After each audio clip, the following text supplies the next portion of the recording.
As expected, the following video will have spoilers for the entire Xenoblade number franchise and their respective expansions.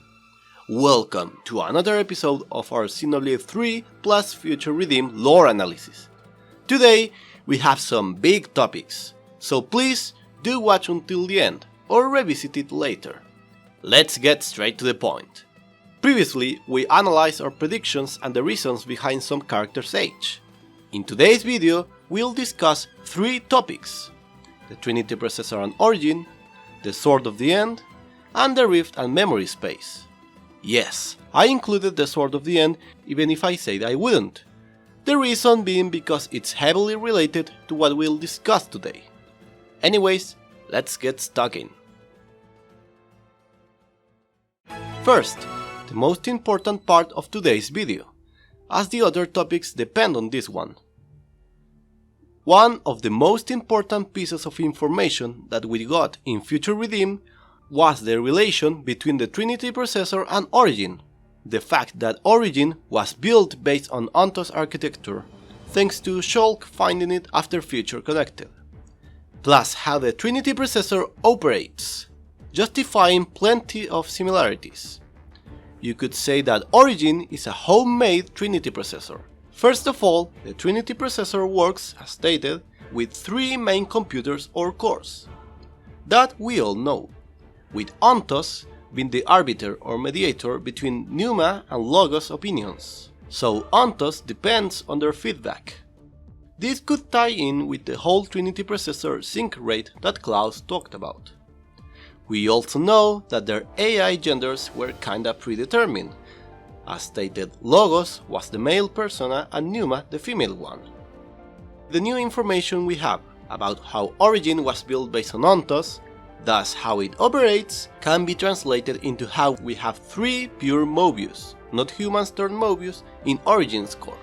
Set, the ringleader, with X and Y, acting as how Logos and Numa were to Ontos, both in their functions and roles as well as their colors.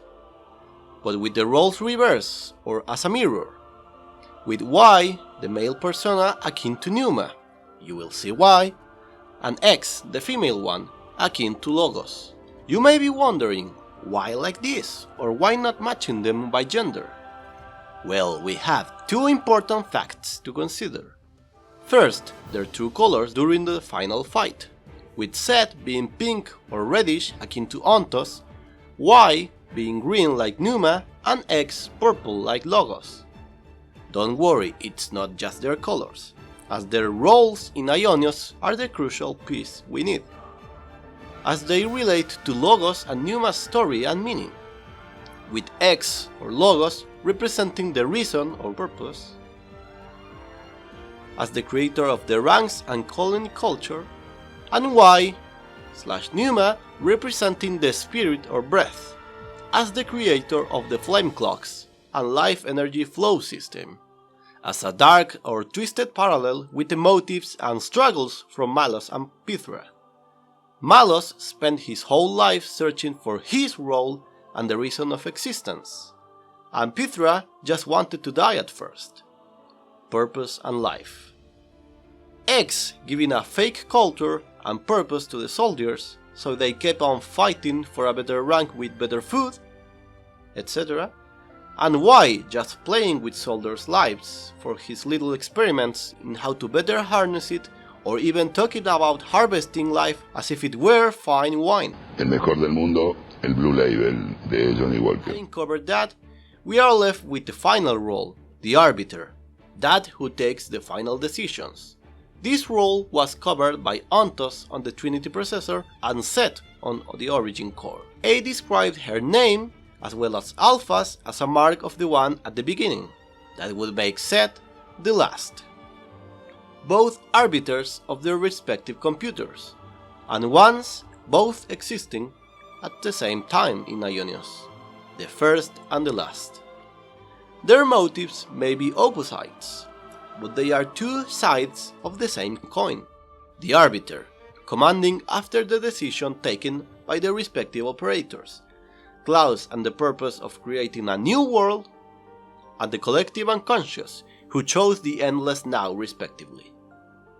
Now, before we move on, a small section about Set, a being born from the origin core, from the collective Mobius wish, as his head hologram form comes from it, and his prior form's shield has the shape of the core's spheric front face. He's powered up by the people's fear, as we can see when he fuels up. However, the entire theater was a sham, an illusion that Noah later breaks.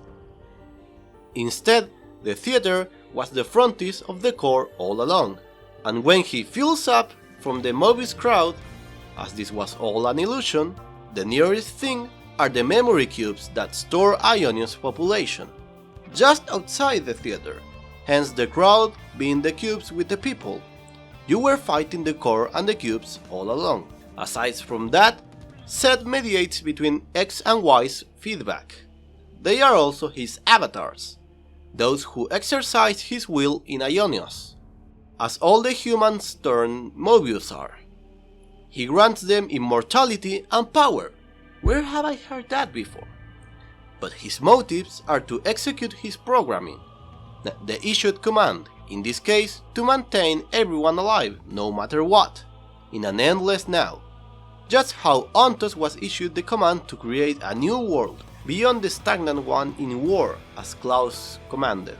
In a way, the people of Bionis and all rest did end up becoming what Klaus feared, committing his people's same mistakes collectively, creating another cycle of violence and war, ravaging the resources and stagnating the world, even creating their own Trinity Processor and Radamanthus from a certain point of view.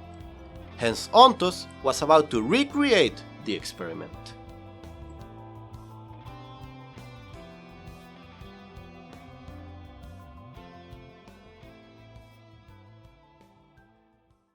Phew, that was long. The next one is smaller, so don't worry. Now it's time to talk about the Sword of Origin and the end. We'll talk about the sword itself, not the sheath. I'll briefly mention what we know and what we can infer, but I will mostly focus on the sword and the facts given in-game. Keep this in mind. Okay, first things first, the sheaths and more. We got confirmation of Numa's core being a component of Matthew's Gauntlet, or Fists of the End, aside from Origin Medal. Now, some say it was always there, and some say that you can see it materialize in that cutscene. Either way, we don't know for sure yet. I'll talk more about this gauntlet in the next video.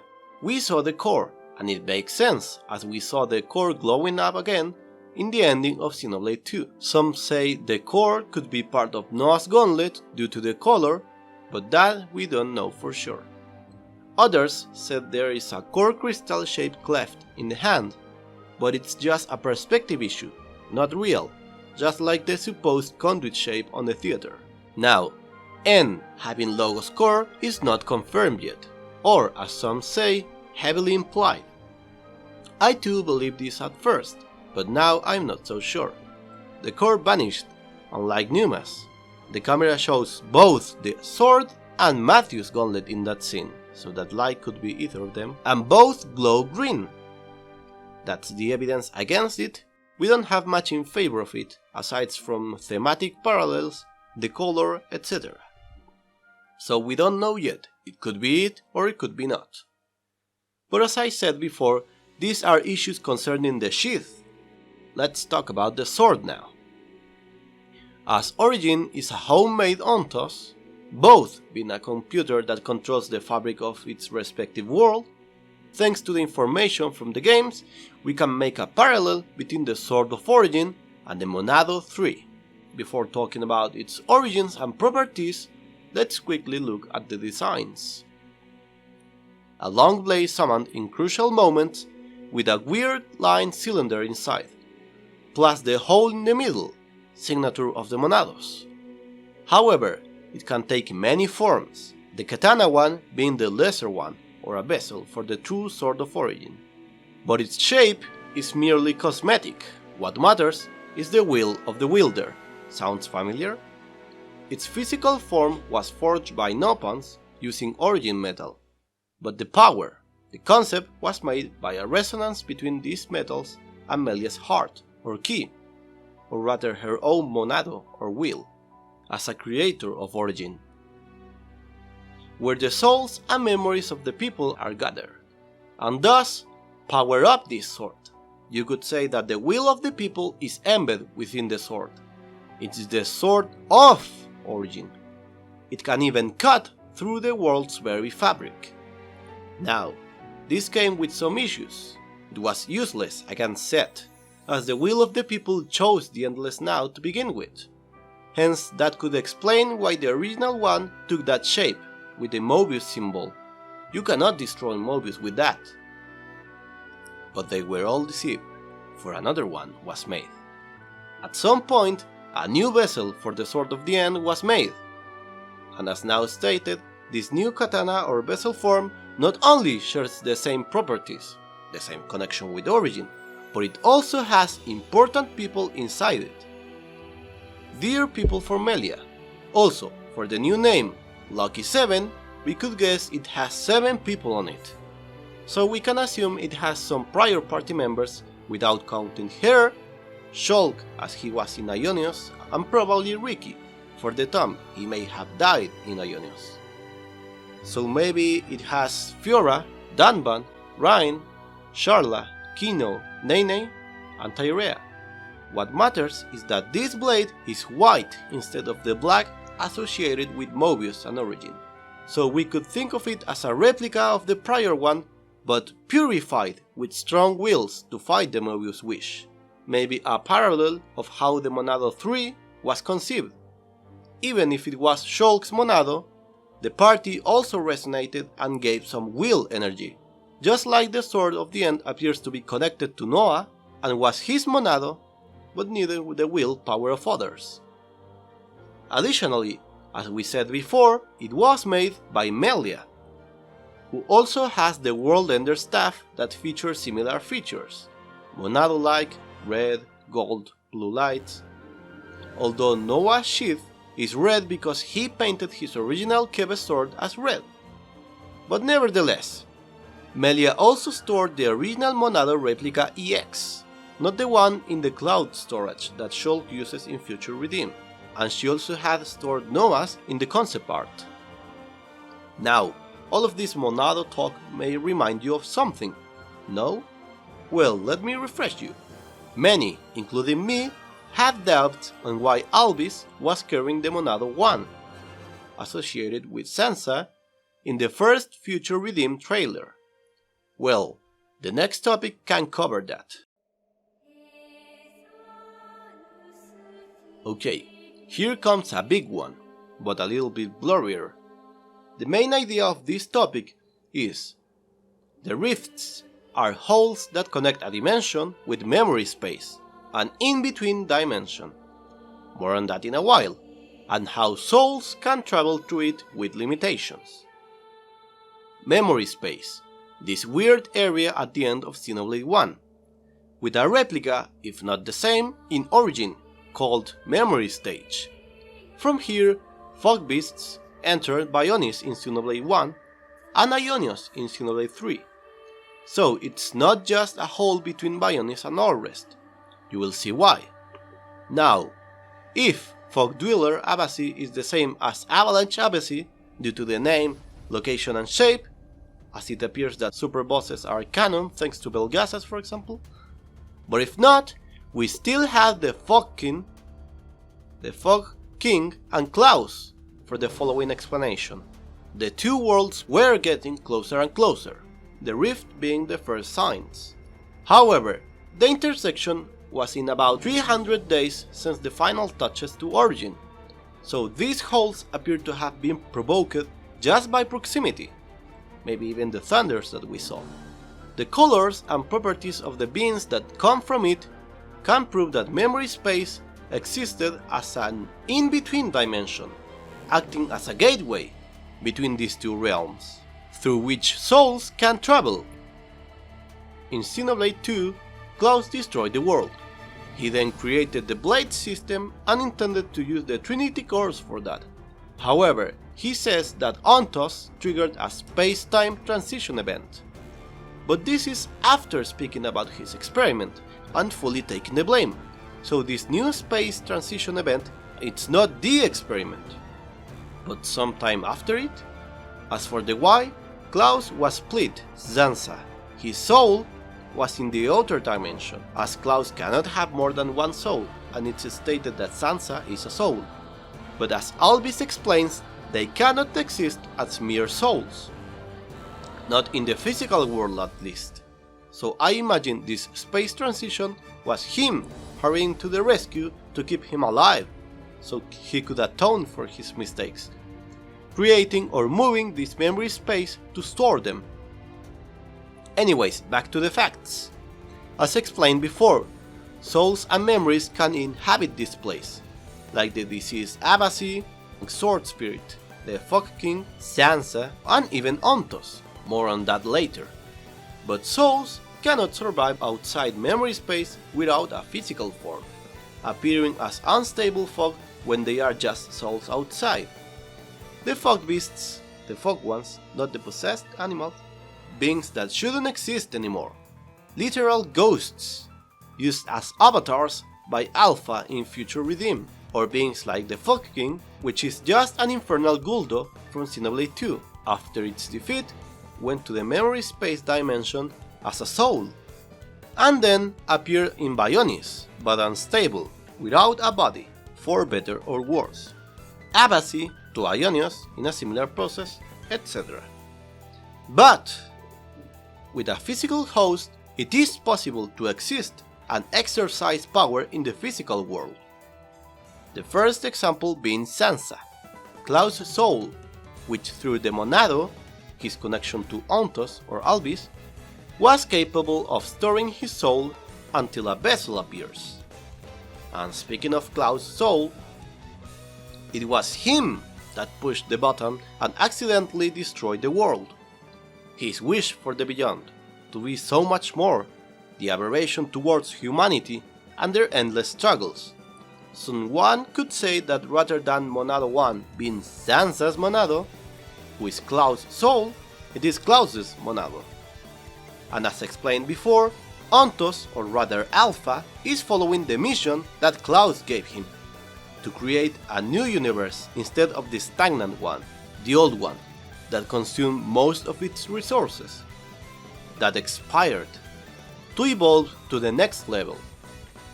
Hence the reason why Ontos or Alpha is carrying Klaus' Monado. It is his will.